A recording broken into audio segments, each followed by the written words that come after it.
Ennesima rapina a Mestre questa mattina prima delle 6, presa di mira la titolare dell'edicola in via Cappuccina. Il suo racconto ai nostri microfoni, residenti sul piede di guerra.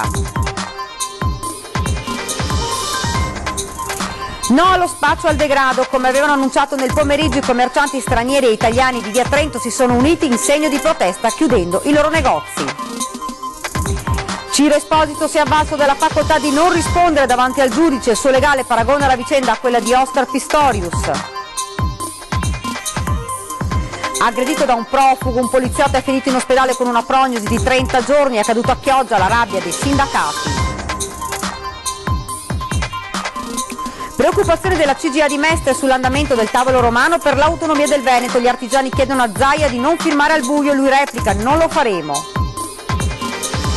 Il ministro delle infrastrutture oggi a Venezia ha rassicurato sul Mosi: i soldi ci sono, le imprese lavorino perché i lavori saranno portati a termine. Dopo lo sgombro coatto, solidarietà nei confronti della 48enne di Marghera che ha trascorso tutta la notte nell'androne delle scale della sua ex casa in via del Lavoratore. Buonasera e ben ritrovati dalla redazione di Venezia. Lo avete dunque sentito dai titoli: un'altra rapina a Mestre. Questa mattina prima delle 6 è stata rapinata la titolare dell'edicola in via Cappuccina. Ecco che cosa ci ha raccontato, ancora sotto shock. È entrato un signore incappucciato col bavero tirato su, quindi non l'ho visto, e mi ha minacciato, è entrato dentro al banco con un coltello e mi ha detto: dammi i soldi. Io l'ho spinto, l'ho strattonato, l'ho spinto fuori e lui, uscendo, mi ha rubato il portatile. Erano le 5:40 quando un uomo è entrato nell'edicola di via Cappuccina a Mestre, dove la titolare 58enne era giunta da poco. Lei però non si è fatta intimorire. Ho molto reagito, ho gridato e gli ho detto: vattene via, cosa vuoi, vai via. All'interno del negozio non c'era nessuno e nemmeno fuori, facilitando il rapinatore, che però è stato messo in fuga dalla proprietaria. Alto circa 1,80 m, 1,85 m, tutto chiuso, quindi ho visto solamente il naso e gli occhi. Sono qui da 37 anni, si sfoga la donna, guai a chi tocca ciò che è mio, ma la paura è tanta. Io è da 4 anni più o meno che chiudo alle 6 di sera perché ho paura. La mia attività la chiudo alle 6 di sera e adesso vedrò anche la mattina come devo fare. Sono molto arrabbiata e anche impaurita perché sono una donna non più giovane e devo essere qui tutti i giorni di tutto l'anno, perché anche la domenica sono qui e sono sempre da sola e quindi ho di molto paura. La richiesta è quella che ormai troppi cittadini rivolgono a chi deve occuparsi di gestire la sicurezza in città. Voglio solo essere protetta e tutelata, se è possibile, tutto qua. Negli ultimi tempi la situazione è peggiorata, la pensa così chi abita in via Cappuccina e dintorni, stanchi di una situazione che non migliora. Ho tanta paura, cara, tanta paura, perché c'è di tutto qua, c'è il buono, c'è il cattivo, c'è di tutto. Ho paura anch'io come loro. Io praticamente non porto più nessun tipo di oro addosso, sono costretta proprio a non portare niente addosso perché proprio c'è pericolo che per toglierti una catenina, per toglierti un orecchino, ti distruggono. Nemmeno la borsa, cioè siamo costretti a portare queste borse così, stare attente perché sennò per strapparci la borsa ci buttano per terra. I residenti di via Cappuccina sono esasperati e arrabbiati e a unirsi alle loro proteste ci sono anche i membri del gruppo Cittadini di Venezia che da tempo si battono per chiedere maggiore sicurezza in zona.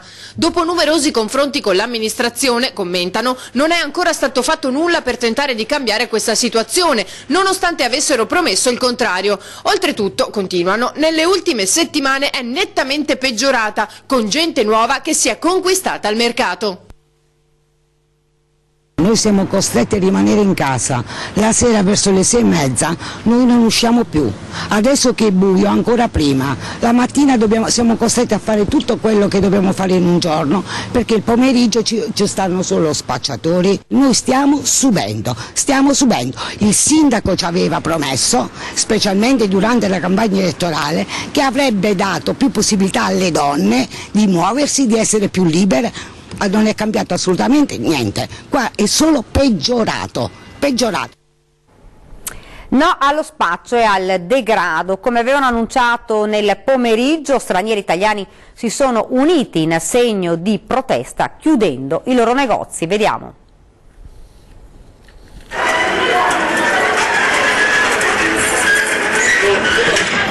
Giù le saracinesche. Come annunciato dalla neonata associazione Zero Degrado, istituita da commercianti e residenti stranieri di Via Trento e dintorni a Mestre, è andata in scena la protesta con la chiusura dei negozi per dire basta allo spaccio, al degrado, alla criminalità diffusa. Liti ogni giorno, lo spaccio sulla strada, le persone che vengono picchiate. Un giorno ho visto un bambino che correva su e giù, mentre si trovava dentro le persone che tiravano i pugni in bottiglie. Il bambino era traumatizzato, correva su e giù, piangeva in confusione.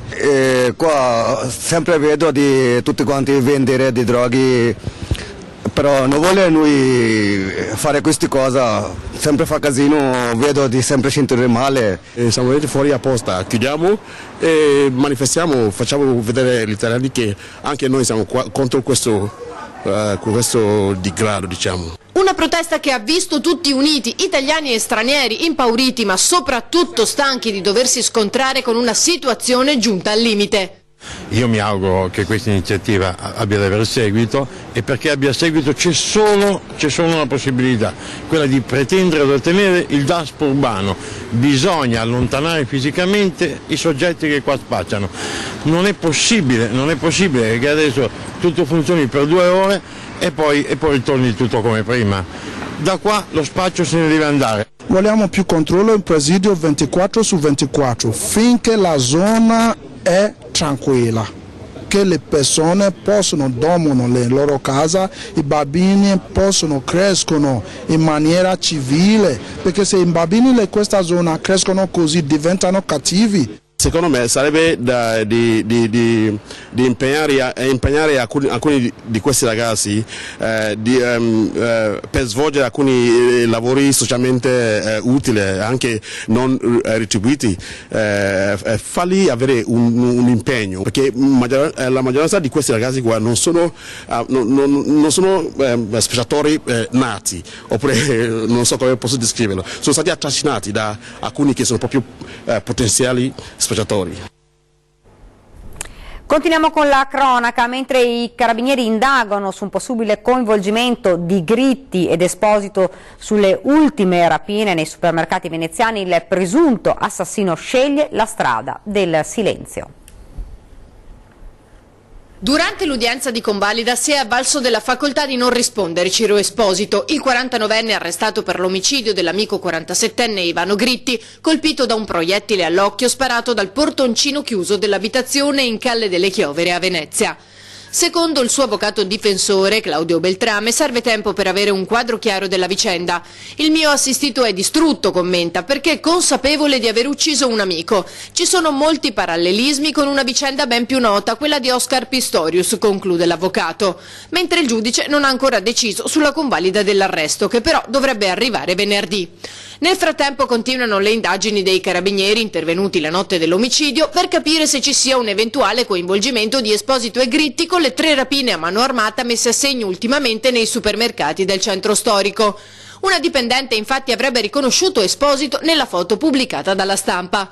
Fondamentale potrebbe essere il testimone del delitto, un 30enne straniero del Lido di Venezia che quella notte era accanto a Gritti quando Esposito ha sparato e poi si è dato alla fuga, ma è stato individuato dai carabinieri poche ore dopo. Mi ricordo bene i suoi occhi, la fascia del viso che non era coperta dal collo alto e dal berretto da montagna. È lui, avrebbe dichiarato. Smascherata gang di giovani estorsori, nella trappola dei carabinieri finiscono 2 senegalesi di 27 e 22 anni, avevano messo in atto un colpo nella zona del quartiere Piave. L'avevano pensata bene e forse questa non era nemmeno la loro prima volta. 2 giovani senegalesi di 22 e 27 anni hanno rubato un iPhone in un negozio di articoli elettronici in via Olivi. Poi uno ha chiamato il commerciante, originario del Bangladesh, dicendo che se avesse pagato 100 euro avrebbe riavuto il cellulare, ma il negoziante, per nulla intimorito, ha deciso di avvertire i carabinieri. Così è scattata la trappola. I militari dell'Arma, in abiti civili per garantire l'incolumità fisica del ricattato, sono entrati nel negozio. Poi hanno atteso che arrivasse uno dei due senegalesi. Poco dopo è entrato nel negozio il 27enne ed ha iniziato a parlare con il commerciante. Una volta consegnati i 100 euro, i carabinieri hanno bloccato il ragazzo. Il giovane ha ammesso tutto ed ha immediatamente indicato le generalità del complice, un suo connazionale di 21 anni. Quest'ultimo è stato fermato poco distante, addosso aveva l'iPhone rubato. Entrambi sono stati denunciati per estorsione e ricettazione in concorso. Il negoziante ha potuto invece riavere sia i 100 euro che il cellulare. Aggredito da un profugo, un poliziotto è finito in ospedale con una prognosi di 30 giorni, è accaduto a Chioggia. La rabbia del sindacato UGL Polizia di Stato che venga istituito un fondo, dicono, per risarcire le vittime.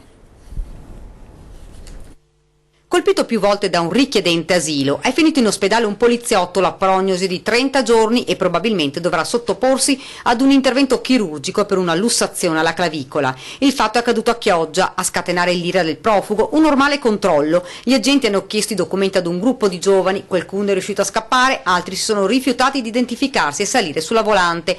Da qui ne è nata una colluttazione. Ad avere la peggio il poliziotto che nulla ha potuto fare di fronte alla violenza dell'immigrato ospitato tra l'altro poco distante dal centro di Chioggia. Non solo, ma il profugo, dopo aver aggredito il poliziotto ed essere stato bloccato, si è pure rifiutato di farsi fotosegnalare. La rabbia dei sindacati UGL, FSP, Polizia di Stato. Siamo stanchi di lavorare in queste condizioni, tuonano. Non c'è nessuno strumento normativo per tutelare le divise. Serve una pistola elettrica, un taser per garantire la sicurezza nel nostro paese ed una normativa che consenta di fotosegnalare chi si rifiuta. Poi la proposta del sindacato che venga istituito un fondo ad hoc, chiedendo i soldi all'Europa, che serva a risarcire le vittime dei danni causati dai richiedenti asilo. Manca la tutela delle forze dell'ordine, ma soprattutto ci vuole l'espulsione coatta ed immediata per chi si rende responsabile di questi comportamenti. L'esasperazione per questo ennesimo episodio di violenza è davvero alle stelle. Preoccupazione della CGA di Mestre sull'andamento del tavolo romano per l'autonomia del Veneto. Gli artigiani chiedono a Luca Zaia di non firmare intese al buio, un invito che il governatore dimostra di prendere seriamente. Invitiamo il presidente Zaia a riflettere bene prima di firmare nelle prossime settimane la preintesa col governo Gentiloni sull'autonomia del Veneto. A nostro avviso non ci sono ancora le condizioni necessarie, in particolar modo sui criteri di trasferimento delle risorse da Roma verso il Veneto. L'appello arriva dal segretario della CGA di Mestre, Renato Mason. Non vorremmo, spiega, che la Regione Veneto si prendesse un impegno politico al buio con un governo in scadenza. A preoccupare gli artigiani la differenza di posizioni tra le diverse regioni sul tema finanziario, con l'Emilia Romagna che chiede la definizione puntuale delle risorse che le verranno trasferite, la Lombardia che punta sulla spesa media pro capite e il Veneto sui 9/10 delle tasse. Secondo la CGA un criterio unico per tutti potrebbe penalizzare la nostra regione, mentre un'analisi approfondita del tema richiederebbe tempi medio-lunghi. Osservazioni riconosciute come valide dallo stesso governatore. Noi stiamo lavorando positivamente con il sottosegretario Bressa anche su questo fronte. Certo è che se dovessimo firmare accordi secondo i quali viene riconosciuta al Veneto la spesa storica, vuol dire che qualche altra regione si ingrasserà ancora di più e noi no, però non faremo assolutamente questo errore, quindi quello che segnala la CGA è sicuramente vero, ma noi stiamo lavorando su questo fronte. Il lavoro del tavolo nazionale finora è stato positivo, puntualizza Zaia, ed è un tavolo che sta anche correndo rispetto alla trattativa. Restiamo ottimisti sull'esito, ma non firmeremo accordi al ribasso. La volontà è quella di firmare questa preintesa quadro, all'interno della quale ci saranno sicuramente già i primi dettami che daranno gli indirizzi, i criteri generali anche rispetto alla compartecipazione. Se poi qualcuno come CGA Mestre giustamente pone la questione di dire attenzione di non andare a sottoscrivere spese storiche, sono convinto anch'io, perché noi buchi sulla cinta non abbiamo più da tirare, qualche altra regione ha anche la cinta di riserva da quanto spende. I soldi per completare il Mose ci sono, le imprese si mettano al lavoro, così il ministro Del Rio risponde alle critiche piovute sul governo negli ultimi mesi. Nessuno può mettere in dubbio l'impegno del governo sul completamento del Mose. Così il ministro delle infrastrutture Graziano Del Rio ammonisce le imprese del consorzio a non cercare alibi. A suo dire i fondi stanziati dal governo sono tali da garantire la prosecuzione dei lavori con ritmo ben diverso da quello visto finora. Questi 220 milioni già dovrebbero dare un po' di tranquillità, io credo anzi che la devono dare. e non sono una cosa da poco, permettetemi, perché la certezza del finanziamento che c'è già, non è futuro. Sul resto delle richieste che sono state avanzate, che poi ci permettono di impostare la manutenzione per i prossimi anni e così via, vediamo tutte le carte, vediamo tutte le richieste e seriamente ci mettiamo nelle condizioni di farlo andare avanti. Sulla gestione dell'opera, una volta completata, precisa il Ministro, queste valutazioni dovranno essere attente e puntuali perché la storia del Mose impone cautela, ma ora la priorità è terminare i lavori. Le difficoltà delle imprese, del consorzio e così via sono tutte questioni che i commissari stanno cercando di affrontare e che spero risolvano. Qualche speranza mi pare che ci sia stata anche da parte delle imprese di riprendere i lavori in maniera più efficace. Del Rio alza le spalle anche di fronte alle critiche al governo di quanti non vogliono vedere le grandi navi a Marghera, a partire dall'ex ministro Cesare De Piccoli, autore del progetto alternativo sulla piattaforma offshore e del ricorso presentato nei giorni scorsi contro la decisione del Comitatone. Ognuno fa quello che ritiene utile. Dopo anni di disagi indegni di un paese civile, la musica dovrebbe finalmente cambiare per migliaia di pendolari veneti. 78 nuovi treni pronti a correre sui binari del Veneto per un investimento di circa €1 miliardo. Il servizio per i pendolari sarà completamente rivoluzionato dal nuovo contratto firmato in mattinata dal presidente veneto Luca Zaia e dalla D di Trenitalia Orazio Iacono, dal valore complessivo di 4,4 miliardi. Tutti i nuovi convogli avranno 800 posti a sedere e saranno dotati di wifi, 18 posti bici e 50 telecamere per la sorveglianza interna. Saranno inoltre realizzati nuovi lavori in infrastrutture che insieme al rinnovo delle tecnologie dovrebbero ridurre al minimo i ritardi. Con questo contratto di 15 anni si cambia tutta la flotta di questa regione e ovviamente anche poi delle altre regioni, ma partiamo prima in Veneto e quindi l'età media della flotta passa dagli attuali 16-17 anni ai meno di 5 anni. Questo è da primato in Europa. Un dato che non ha uguali neppure nei più avanzati lander tedeschi, assicurano la Trenitalia, a 5 anni di distanza da quando la regione minacciava di disdire il contratto e mettere in gara il servizio a causa di prestazioni oggettivamente inaccettabili. La Germania è dietro di noi abbiamo veramente lavorato duramente in questi ultimi 3 anni, oggi cominciamo a raccogliere i primi frutti e quindi la firma di questo contratto veramente cambierà la qualità di vita dei nostri pendolari. Una ventenne di Castelfranco vittima di una violenza sessuale di gruppo è accaduto a Jesolo, in 3 sono finiti sotto inchiesta. Violentata nel parcheggio della discoteca Muretto di Jesolo da 3 ragazzi, 3 ventenni, ora indagati dalla Procura di Venezia. Vittima una loro coetanea residente nell'area di Castelfranco Veneto che aveva denunciato il fatto avvenuto quest'estate un paio di giorni dopo.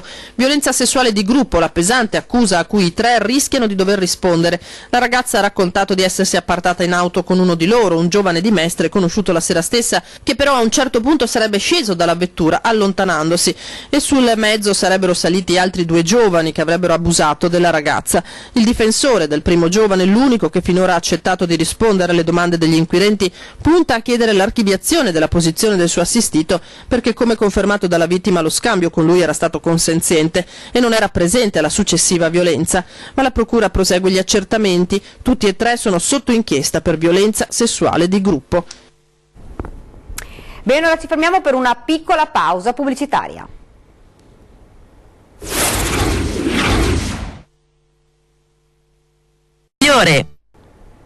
Siamo tornati nuovamente in studio con l'edizione veneziana dei nostri telegiornali. Dopo lo sgombro coatto di ieri a Marghera in via del Lavoratore, gli abusivi si stanno coalizzando. Dopo aver subito lo sgombero coatto con la figlia e la nipotina di 3 anni che hanno trovato riparo in una struttura protetta, Antonella Capobianco, la 48enne di Marghera che ha trascorso tutta la notte nell'androne delle scale della sua ex casa in via del Lavoratore, oggi riceve la solidarietà di buona parte del rione, come Riccardo di 28 anni. La conosco da 2 anni e io posso testimoniare che questa persona qui, la signora Antonella, ha fatto del bene a un sacco di persone. Io posso solo dire che lei ha ospitato delle persone a cui avevano bisogno con dei bambini in strada, ha fatto del bene e questo è quello che merita, che gli stanno facendo un sacco di dispetti. Maria, 61enne, risiede nella vicina via Cesare Correnti. Anch'io sono stata accusata di infamità, ma qui siamo tutti in balia di spacciatori e delinquenti, dice. Mi hanno detto che sono una spacciatrice, ha capito? perché sono stata scritta anche sul giornale che sono una spacciatrice. Io non spaccio, non ho mai fatto uso di droga, non ho mai fatto niente, io ho sempre lavorato nella mia vita. Lavora come donna delle pulizie e guadagna 300 euro al mese. Con lei anche altri abusivi si stanno coalizzando contro eventuali sgomberi. Perché ci dobbiamo dare mano e forza a tutti gli abusivi, perché io ho 40 anni che abito qua e mi vogliono buttarmi fuori. Non pago l'affitto perché con 300 euro al mese cosa è che pago? Che non mi vengono a mettere neanche a posto la porta, venga a vedere che porta che ho. La sua porta d'ingresso è come quella della fiaba dei 3 porcellini, si apre letteralmente con una spallata. Adesso vi faccio vedere come io apro la porta. Ecco. Con loro altre donne, tutte abusive, che per questo chiedono l'anonimato. Sono abusiva perché quando è morta mia suocera, per loro siamo abusivi. E sono senza acqua. Io mi sono attaccata abusivamente. Io sono andata a dire anche alla vesta dell'acqua che io ho bisogno dell'acqua, mi sono attaccata abusivamente. Dov'è la mia casa? 16 anni che ho aspettato mia casa, dov'è? Sono ragazza madre con 4 figli minori. Anche tu sei abusiva? Sì, io ho 3 bambini, siamo con camera e cucina e non sappiamo come andare avanti, nessuno non ci dà una mano, ho una figlia e viviamo malissimo. Lo dico ad Antenna, è lo spazio dedicato a voi telespettatori, segnalateci i disagi, noi interverremo, lo potrete fare con un sms o via WhatsApp al 351 1755 340 oppure scriveteci una mail a redazione @antenna3.it oppure ancora facendo una telefonata o lasciando un messaggio alla segreteria telefonica allo 0422 02 38 98. E da oggi siamo allo sport, da oggi l'attacco del Venezia perde una pedina importante, il numero 9 del Lagunari Stefano Moreo va al Palermo, capolista nella serie cadetta. A darne notizia è stata la società Arancio Nero-Verde che ha comunicato di aver trovato l'accordo con i siciliani sulla base di un prestito con obbligo di riscatto a fine stagione per la punta 24enne di Milano. È una soddisfazione immensa per me, commenta il calciatore, arrivare in un club di questo livello, voglio ripagare la fiducia che il Palermo ha avuto nei miei confronti e dimostrare che posso fare bene anche con questa maglia. E vi ricordo questa sera la nostra trasmissione 20:10, ospiti in studio Giacomo Vendrame della CGIL e Vendemiano Sartor della Confartigianato, si parla di legge Fornero, abolirla o no. E questa era proprio l'ultima notizia per il telegiornale di Venezia, vi lascio alle nostre previsioni del tempo, grazie davvero per averci seguito e buona serata.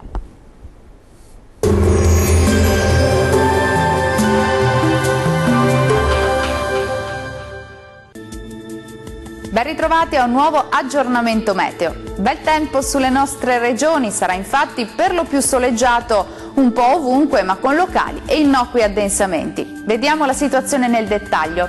Sul Veneto sole splendente oggi su tutto il territorio della nostra regione con il cielo che si presenterà sereno o al massimo poco nuvoloso sui settori più orientali. Diamo anche uno sguardo alle temperature, le massime saranno comprese tra 8 e 10 gradi, valori minimi tra lo 0 e i 3 gradi. Spostiamoci ora a vedere che tempo farà sul Friuli Venezia Giulia. Poche novità, anche qui bel tempo soleggiato oggi su tutta la nostra regione, con il cielo che sarà al massimo poco nuvoloso. Più nubi potranno peraltro formarsi sul Triestino, ma sempre del tutto innocue. Le temperature massime saranno comprese tra 9 e 10 gradi, minime tra lo 0 e i 3 gradi circa. Concludiamo infine con uno sguardo alla situazione del Trentino Alto Adige. Splendida giornata di sole oggi su tutta la nostra regione con il cielo che sarà pressoché sereno ovunque, da segnalare solamente qualche nube sparsa sui confini dell'Alto Adige ma anche locali foschie. Le temperature massime saranno comprese tra 4 e 7 gradi, valori minimi tra -4 e 1 grado. Il mare sarà generalmente mosso, i venti moderati da nord-est. Dal meteo è tutto, arrivederci.